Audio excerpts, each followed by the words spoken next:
I'm Torrance O'Hare of the Starving Artist, Propaganda Donuts, and soon to be the Bandit Queen.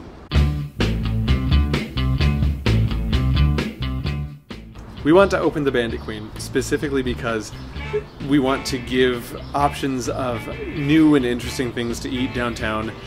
More importantly, we want to develop late night culture. There aren't a lot of late night options for food, especially quality food. And so to be able to go somewhere for a good hot meal that's inexpensive, made from local ingredients, nutritious, and really something interesting to eat, that's open late and is sort of, a part of that downtown culture, is something that I think we're lacking. And as we grow and as we develop and as we become a cooler city, I think people will more and more get excited about the option to do something late night that isn't just going to another bar.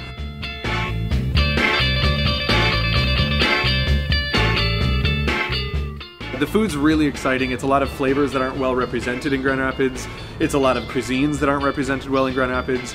But I think the most exciting thing is we're focusing on taking our local produce and taking our local meats and taking what we do well in this area and combining them with these really interesting traditional East Asian flavors, Japanese flavors, Korean flavors, and actually being able to be very, very honorable to the traditions while still showing off what West Michigan does best in terms of growing and really producing incredible food. So what is a bowl of ramen?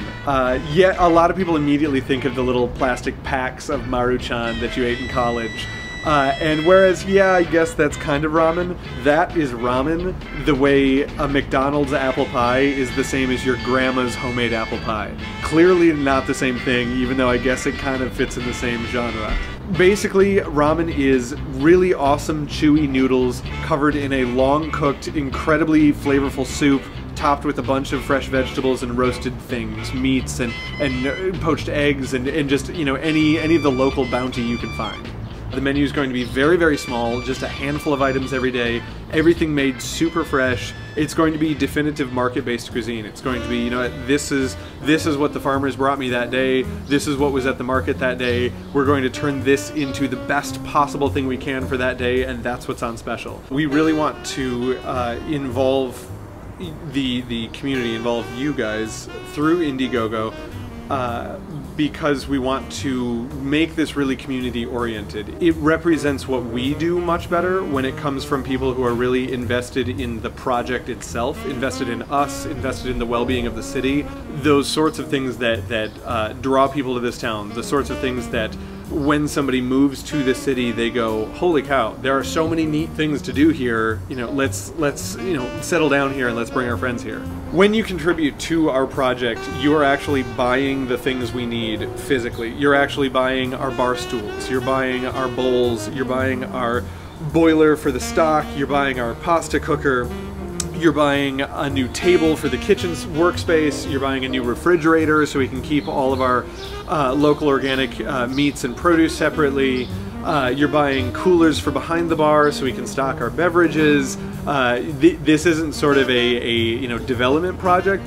We actually have a shopping list and you are buying the things on our shopping list. I'm really excited about the incentives that we came up with for participating in this campaign. We really wanted to make sure that this wasn't just going to be, a smile and a handshake. This wasn't just going to be, free lunch. We really wanted to put something together that says, hey, we know we're asking for a lot, and so we're going to give you the absolute coolest stuff that we can come up with. Grand Rapids is known as the, beer city, and everybody's well familiar with the mug clubs at all the breweries around town. We are actually doing a bowl club where I'm having a local ceramics artist custom make ramen bowls that you get to keep on your shelf and get discounts when you come in and eat from your custom ramen bowl.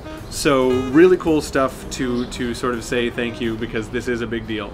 Regularly we have people saying like, wow, I never realized there's so much stuff going on down South Division. We have, art galleries and really neat like craft shops and some cool artisans and just neat things going on all up and down the street that are starting to make South Division a part of downtown again. So it's great to be able to be there, to have Propaganda Donuts right there, to be opening the Bandit Queen next door, We've actually got 2 more projects in the near future coming down the pipeline that we're looking just to move down South Division and continue to sort of unite downtown and the Hartside neighborhood and sort of give more things to offer to people that come downtown.